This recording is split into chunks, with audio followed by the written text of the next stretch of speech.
పేదవాడి ఇల్లు అంటే ఇంత అశ్రద్ధ, ఇంత అవినీత, ఇంత దుర్మార్గం, ఇంత బాధ్యత. ఒక పేదవాడు సామాన్యుడి ఇల్లు అది కిచెన్ అండి, ఇది కిచెన్. గ్యాస్ స్టవ్ కూడా పట్టదు.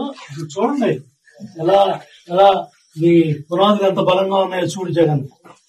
మీ కొంప పునాదులు ఎలా ఉన్నాయి, పేదవాడి ఇల్లు పునాదులు ఎలా వేసావో చూడు. అడు చూడండి. ఒక మనిషి కూడా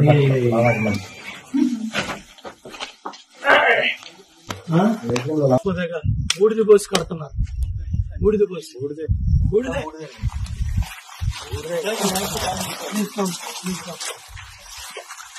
ఏళ్ళు పడతాయి.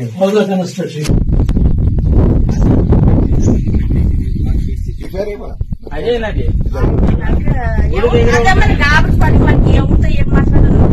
నేను అదే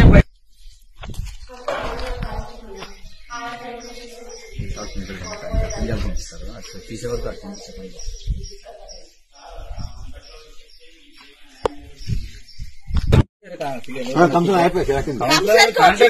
మా చేత అయ్యలేదని ఎంత అమౌంట్ ఇచ్చినారా కానీ మీరు చేస్తానా 1.30 ఇచ్చినామన్నా. మళ్ళీ ఆ ఇల్లు ఒకటి కట్టినాడు, పెయింట్ వేరే కొట్టిండన్న. పేదవాడి ఇల్లు అంటే ఇంత అశ్రద్ధ, ఇంత అవినీత, ఇంత దుర్మార్గం, ఇంత బాధ్యత. ఒక పేదవాడు సామాన్యుడి ఇల్లు అది కిచెన్ అండి, ఇది కిచెన్. గ్యాస్ స్టవ్ కూడా పట్టదు. చూడండి ఎలా ఎలా మీ పునాదులు ఎంత బలంగా ఉన్నాయో చూడు జగన్. మీ కొంప పునాదులు ఎలా ఉన్నాయి, పేదవాడి ఇల్లు పునాదులు ఎలా వేసావో చూడు. అడు చూడండి. ఒక మనిషి కూడా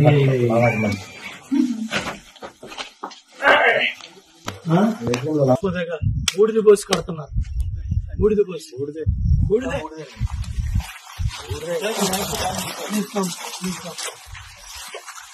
ఏళ్ళు పడతాయి. కన్స్ట్రక్షన్ అదేనది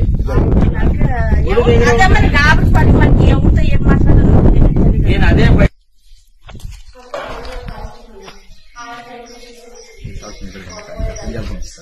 తీసే వరకు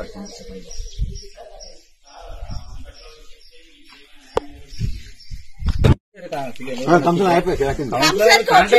మా చేత అయ్యలేదని